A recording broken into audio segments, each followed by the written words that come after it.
Hello, and welcome to Productivity in Prose, a podcast about making the most of your writing time and honing your craft. Whether you're a seasoned author or a new writer, this podcast offers helpful tips to maximize your writing time, increase your writing productivity, and tackle the sometimes tough aspects of the writer life. Hi, I'm your host, Emily, author of Suspended in the Stars, among other things, and today's topic is ways to balance a busy schedule and writing time. I want to give a shout out to Melody at MelodyFBarney_author on Instagram for sending me this question as a topic for the podcast. If you've got questions you'd like me to answer here, feel free to reach out on social media, or if you listen on Spotify, use the Q&A box in this episode. Now's a good time to say that if you aren't following me on Instagram, maybe you should be. Well, if you want to. I post most frequently under @CreateExploreRead about my young adult and new adult science fiction fantasy books and just what I'm reading and what I love. But I also have a sweet romance and romantic suspense account under EmilyHaney_author that I've been kind of neglecting but will hopefully recharge soon since I did just release some book news in my newsletter. I also have a dedicated Instagram account for my graphic design business, which is @EAHCreative. And I post mostly images of books I've designed and talk about kind of the design process sometimes. I'd love to connect with you all, so go over there and give me a follow. All right, so let's get into this. I love the question Melody brought to me because it's something I think a lot of us deal with now, have dealt with, or will deal with in the future. The hard reality is that making a full-time living as an author, it isn't super achievable. I know that sounds bleak, but I think it's better to know what you're getting yourself into if you step into the publishing world. I'm not saying it's impossible, but it's usually not as simple as just writing a book, publishing that book, and then suddenly being able to support yourself. Even now, I can't say that my writing fully supports me. In fact, it actually supported me more when I was ghostwriting. But as my design business has taken off, I've been able to step back from some of that writing to focus on what I want to write instead of what I need to write. But I'm getting ahead of myself a little. I've wanted to be a writer since I was young. I loved any type of story, whether that was my mom reading to me, listening to books on tape, yes, I am that old, or watching movies, preferably with sweet romance woven in. I dreamed of creating my own world through words and spent a lot of time writing first on notebook paper and then on a typewriter. It was really more just for fun than necessity. And then on my mom's borrowed laptop from work before the days of spell check. Yes, it was as bad as it sounds. And then eventually on my own laptop. I spent countless hours writing. And then, as I grew older, I started participating in NaNoWriMo in November and used that as my creative outlet each year. I remember writing at other times too, but it just wasn't my main focus. That was music at the time. Fast forward a little, and I'd graduated college and I was working 3 jobs. It was bananas, but when I was finally able to cull that down to one big girl job, I had some extra time. Not a lot, but some. In the midst of that, I volunteered at my church's youth group, I was on the worship team, I had a vibrant friend group, and I was busy doing life stuff. Then 2012 hit, and one thing became clear. I wanted to get serious about my writing. By that time, I'd added on professional photography as a side job, and I think I had also started to freelance around then too. Okay, living in California was very expensive. But yeah, I was back to 3 jobs, and it was a little crazy. At least 2 of them were self-employment, which is where I think I saw myself going even all the way back then. Where I want to bring us to in my story is the time just a few years after that commitment to seek publication.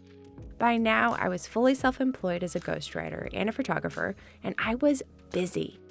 That's where all those hundreds of thousands of words written come in, but that's actually not the writing I want to focus on. I want to focus on the writing for me that I did during that time. The question of how to balance a busy schedule is such an important one, and where I found myself during this busy time was not only writing and editing and plotting for my day job, but then wanting to turn around and write for me in my off time. That's a very different kind of balance to achieve because after a day full of writing a story or multiple stories for someone else, it was really hard for me to find the desire or the motivation to write a story for me. But I did find a way. I'm going to move past that and tackle more of the issues that we as busy people face balancing a day job or several day jobs, and then also wanting to make time to write. The elements are all the same, though I will say I had to find creative ways to handle that shift in mentality from work writing to personal writing. But maybe that's for another episode since it's a bit of a niche problem. So, what kicked me into getting organized and making that balance? Passion. I knew deep down that I wanted to be a published author. I've mentioned before how my dream has shifted, so I won't really get into that here, but knowing deep down that ultimately that was my goal is what kept me going. My passion didn't let me slack off. It didn't let me shelve my book ideas, and it has kept me coming back to the keyboard over and over again, even after times of burnout or rejection.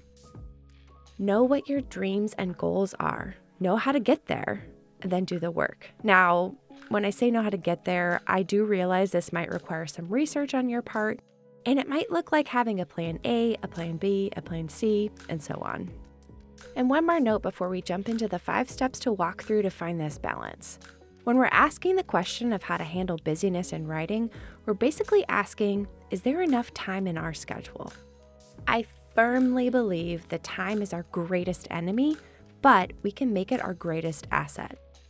What I mean is that I can almost guarantee there is time in anyone's schedule to write. It may not be long stretches of time, in ideal settings, or with the perfect atmosphere, but I bet there is time in your schedule. We just have to find it and take advantage of it. Remember, priorities matter. If your writing is a priority, you're going to do the hard work to find and exploit that time. Now, let's get into it. I'm going to focus on 5 steps I think you need to take in order to balance a busy schedule and your passion for writing. Each step builds on the last one and some interconnect, but I think mentally it's good to walk through these and have answers for yourself before moving forward with enacting your plan. Step 1, decide what project you want to work on. This is top priority, and let me be clear here.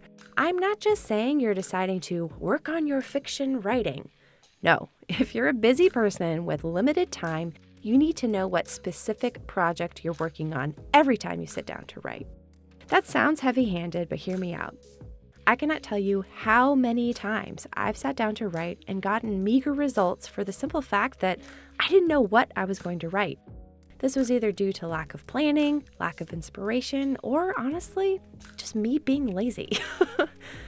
I understand that projects may change, your interest may wane, or your brain might just need a break from your current work in progress.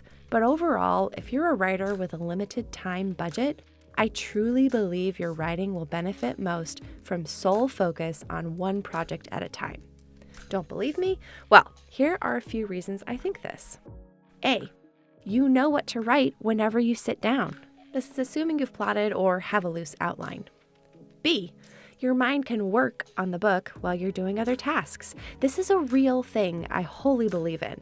James Scott Bell calls it the boys in the basement. You should look it up. C, putting all of your attention on one story increases the likelihood that you'll get to the end. And D, writing the end hugely increases the likelihood that you'll move on to editing and then publication of that book, or you'll be that much closer to the book that actually sells. And E, you'll be creating a discipline of writing, not just a hobby.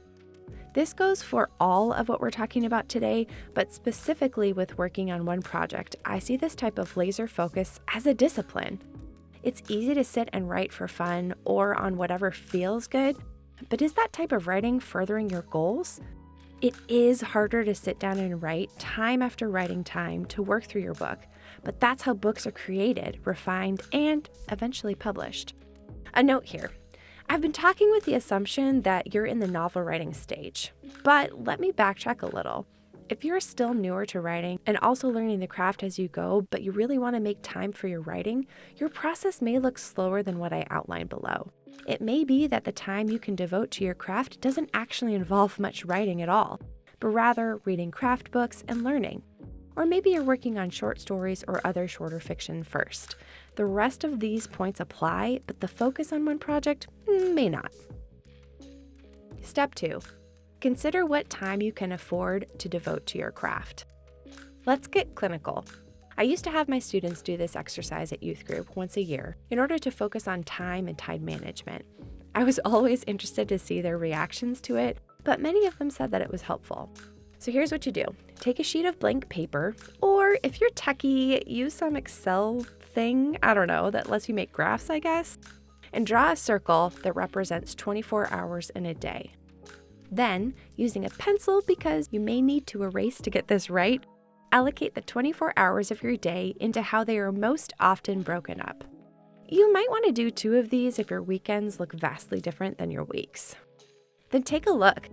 Do you spend 2 hours at night with your husband watching YouTube videos? Or is that just me? Do you work out? How long do you sleep? How much time does your job or jobs take up? What other responsibilities do you have? To be honest, this is always hard for me because I tend to see how much of my time is devoted to things that aren't writing, which is what I really enjoy. The next part of this step is not as easy, but I want you to dig deep. Where can you legitimately see yourself cutting back on things in order to make time for your writing? Write in some possible areas in your circle. Okay, just a note here. I did say 2 hours on YouTube, but that's not really super accurate. My husband and I do watch some shows at night with dinner usually, but I've been getting better about not letting that time stretch out too long. Some nights I need that to unwind or to work on design things while we watch true crime shows, but other times are best suited to being active or writing. Step 3. Make a plan for how, when, where you're going to use and allocate that time. Now that you've got a bird's eye view of your daily life, and I know that sometimes each day of the week may look different, it's time to get technical. Write out a plan. Yes, Emily is saying plan. Are you surprised?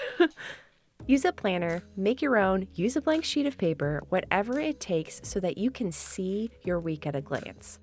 I have used the Passion Planner in the past, and I absolutely love it for this. It's got 30-minute time blocks throughout the weekdays, and I love being able to block in things that I know I have coming up and be able to see where I'll have some time to get in some words. One of the tricks to this is knowing that each week might be different. I would start by planning out your week for at least 2 full weeks. It's a bit of a pain if you're not used to planning, but actually seeing exactly where you spend your time is crucial here. It lets you see, oh, I actually do have time on Saturday mornings when I slept until 11 a.m. because, I went to bed at 3 a.m. and could have actually gone to bed at 11 and gotten up at 8. I mean, just as an example. The point of this is not to eradicate all your free time. I am not suggesting you find those slots and then jam in writing sessions in each 30-minute free slot. What I am suggesting is that if you're making writing a priority, you choose a plan that will work for you moving forward. Which then brings us to step 4, set realistic goals. Is there an echo in here? Okay, yes. I have talked about this before, but let me take it from a different angle. When you're a writer with a busy schedule, your goals are going to look different than a writer who only has a part-time job or who writes full-time. You cannot expect your goals to be the same as them. What you can do is make a plan that works for you and then stick to it. My friend Kristen is a great example of this. She's so good at searching out time slots she can fill in with her writing, but she's also realistic about it. She's choosing to do 6 a.m. writing sprints. Yes, I am joining her, but it's at 7 a.m. for me. And she's working on her book for 2 sprints, so that's about 15 minutes each sprint with short breaks in between. And it's working. She doesn't have the kind of time I do to write at this point due to her self-employed work as a virtual assistant, but she is doing what she can and she's seeing progress. That's what I mean by realistic. Take a look at your week. Maybe you have 4 free nights every week and you've got a 2-hour span of free time after dinner. Or maybe it's just 1 hour. Whatever it is, ask yourself if you can afford to take all 4 nights for writing, or if it would be better to pick 2 dedicated days and then use 1 day for reading and 1 day for rest, recreation, or some other task.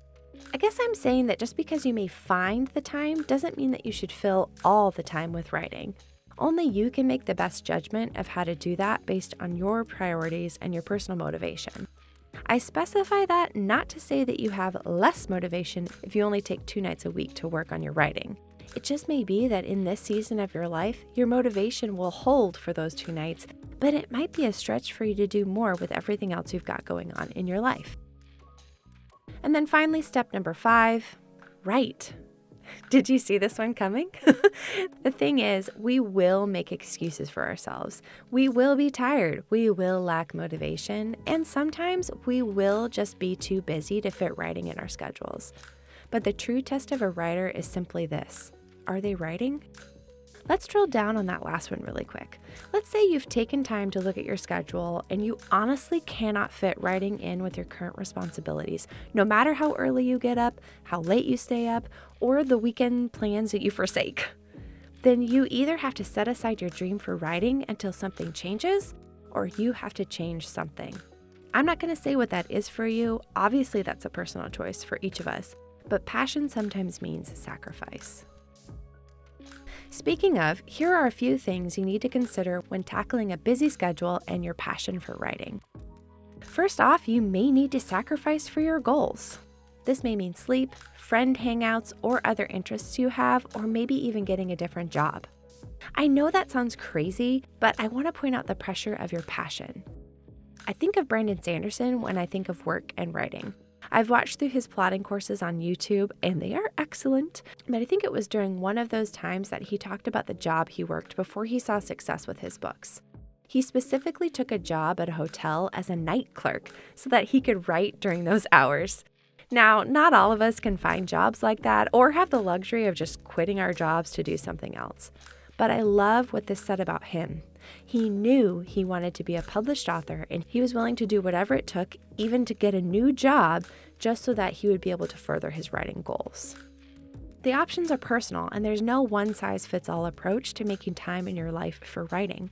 But I do think we all need to honestly consider what sacrifices we're willing to make in order to pursue our goals. You need to realize it's going to take you longer than a full-time writer. Yet another plug for making realistic goals. Don't compare yourself to someone who writes full-time. Assess what you can do and do that. A note here. Our society is the one who's telling us we're running out of time, or perhaps it's our own internal clock when we compare ourselves to others. But we have the time we're given. A saying, which I tend to hate when it's quoted to me, is, we all have the same 24 hours in a day. It's true. But I think we can fall prey to assuming others have unlocked some kind of magic bullet that lets them get it all done, and we just haven't found that magic yet. But you know what? It's not magic, it's tenacity. You too can do the things you want to, but do them on a timeline that's best for you, not them. You should find a buddy to stay accountable with. Remember that 7 a.m. wake up and write group? It's a lifesaver. I love having my ladies there, camera off because no one wants to see my bedhead, and it helps to get me into writing immediately at the beginning of the day. Find yourself a group like that. You can consider a writecation. Whether it's half a Saturday or a whole weekend, a writecation is a great way to get words in and hit those goals. It's just what it sounds like. You either go to a coffee shop and post up for a block of hours, or you get a chance to go away. Bonus points if there's someone who can lend you a vacation cabin or something to lessen the cost. But the point is to write. I've been on several of these, and one notable achievement was a day where I wrote 15,000 words, and it was by a lake. Talk about a bonus. Another wonderful thing about a writecation is that maybe you're one of those who has looked at your calendar and literally cannot fit in anything new. Plan a writecation. Do it cheap, do it fancy, but get it on the calendar. It's not ideal, I realize that. It's a lot harder getting into a story you only see once a month or so, but it's better than nothing, and it's furthering your dreams. You should remember that time can be your ally, so make sure you're using it wisely when you have it. Okay, I put this one here just for me. We can see time as the enemy, but remember what I said? We can make it an asset instead. What I mean by this is that when you sit down to write, sit down to write. You're not checking Instagram, you're not answering emails, you're not even working on podcasts. Emily, you're writing. Use Scrivener's composition mode or Word's focus mode. Put in earphones, turn off your Wi-Fi if you have to, go into a closet. Do whatever you need to in order to give your writing its best chance. It sounds silly, but you can only be as productive as the focus you allow yourself to have. Do you want to go even deeper? We're going to call this pro level. Know what you're going to write before you sit down to write it. This may look like visualizing your scene in your head before you sit down, or maybe you plan 10 extra minutes to prep before diving in. I even know some authors who will prep the day before for their next writing session, or maybe it just means you've got a good outline or that you reread what you wrote before. But whatever you do, be ready for that writing session to make it the most effective use of your time. So there you have it, friends, 5 steps to walk through in order to make time in a busy schedule for writing. Know what projects you're prioritizing, dig deep and find where you can carve out time for that project, plan how you will actually make use of that time, set realistic goals, and then write. I believe it is possible to find time to write in the midst of a busy schedule. I also believe you can pursue your dreams of being a published author while working a full-time job. Will it be easy? Probably not. But then again, remember what I've said before in the podcast. The authors who get published are the ones who don't give up. What are you willing to sacrifice in order to achieve your dreams? In the next episode, I'll be talking about the unique challenges an author faces when writing the second book in a series and how to deal with the emotional side to publishing. Yep, it's going to get real. Thanks so much for listening, and don't forget to dream big and write boldly.